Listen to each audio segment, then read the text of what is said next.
अस्सलाम वालेकुम प्रिय छात्रों, पिछले पीरियड में हमने हिंदी का गद्यांश क्रमांक 6 और प्रेमचंद जी चले गए इसका स्पष्टीकरण विवरण देखा था। आज हम इसके शब्द यानी कठिन शब्दों के अर्थ मैं आपको लिखकर भेज रहा हूँ, आप इसे गौर से देखिए। उसके बाद में इसमें कुछ प्रश्न हैं। पहला प्रश्न है, प्रवाह तालिका पूर्ण करो, प्रेम जी की विशेषताएं।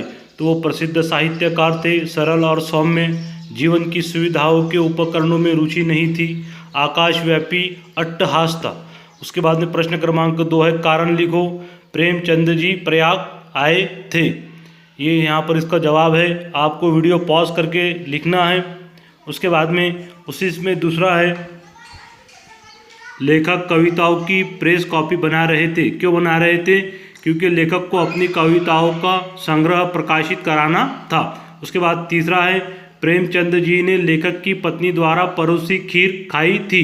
क्यों खाई थी? क्योंकि प्रेमचंद जी ने सोचा कि खीर छोड़ देने से कहीं लेखक की पत्नी का दिल उनकी ओर से फट ना जाए। उसके बाद में प्रश्न क्रमांक 3 है, एक वाक्य में उत्तर लिखो। सुबह उठकर लेखक ने क्या देखा? सुबह उठकर लेखक ने देखा कि प्रेमचंद जी अपना सामान लेकर चले गए। उसी में 2 है, लेखक का काव्य संग्रह किस नाम से प्रकाशित हुआ? तो लेखक का काव्य संग्रह रूपराशि के नाम से प्रकाशित हुआ।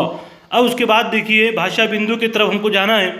अब भाषा बिंदु में हमको दिया हुआ है, प्रश्न दिया हुआ है पाठ्य पुस्तक में कि आपके इस गद्यांश में से किसी 10 वाक्यों का उद्देश्य और विधेय छांटकर लिखिए। तो हमको ये मालूम होना चाहिए कि उद्देश्य क्या है।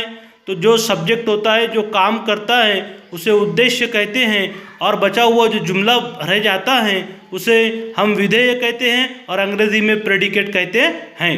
देखिए, तो फिर सबसे पहले हमको वाक्य मालूम होना, तो हमने यहाँ पर लिखे हैं कि प्रत्येक वाक्य के 2 भाग होते हैं। कितने भाग होते हैं? 2 भाग होते हैं, जिसमें एक उद्देश्य होता है और दूसरा विधेय होता है। अब तो उद्देश्य कहते किसे हैं? तो वाक्यों में जिसके बारे में कुछ कहा जाए, यानी वाक्य में जिसके बारे में कुछ कहा जाए उसे उद्देश्य कहते हैं। उदाहरण के तौर पर हमने लिए, वे मंदिर देखने गए। अब इस वाक्य में जो है किसके बारे में कहा जा रहा है? वे, यानी उनके बारे में। तो ये जो वे शब्द हुआ, ये वे शब्द कहलाएगा उद्देश्य। क्या कहलाएगा? उद्देश्य। दूसरा देखिए, अध्यापक ने हमारी शिकायत सुनी। किसने सुनी? अध्यापक ने। किसके बारे में कहा जा रहा है? अध्यापक के बारे में कहा जा रहा है, इसलिए अध्यापक शब्द होगा हमारा उद्देश्य। अब उसके बाद देखिए, विधेय किसे कहते हैं?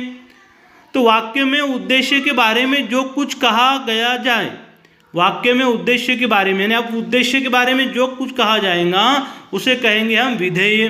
जैसे पुराने जो हमने जो पहले 2 उदाहरण लिए थे, वही उदाहरण हमने लिए हैं। वे मंदिर देखने गए। अब वे तो हमारा उद्देश्य हुआ, बचा हुआ जो जुमला है हमारा, वो जुमले का जो बचा हुआ हिस्सा है वो कहलाएगा उद्देश्य, वो कहलाएगा विधेय। क्या कहलाएगा? विधेय। दूसरा देखिए, अध्यापक। अध्यापक हमारा उद्देश्य है। अब अध्यापक ने, इसके बाद जो जुमला बचा हुआ है, जो पार्ट बचा हुआ है, हमारी शिकायत सुनी, ये कहलाएगा विधेय। और उदाहरण देखिए, राजा रथ पर सवार हो गया। राजा उद्देश्य है और रथ पर सवार हो गया विधेय। काठमांडू नेपाल की राजधानी है। काठमांडू उद्देश्य हो गया, नेपाल की राजधानी जो बचा हुआ पार्ट है वो पूरा पार्ट विधेय हुआ। तो ये आपको अपने बुक में लिखना है। मैं समझता हूँ आपके समझ में आया होगा, आपकी बुक में लिखना है।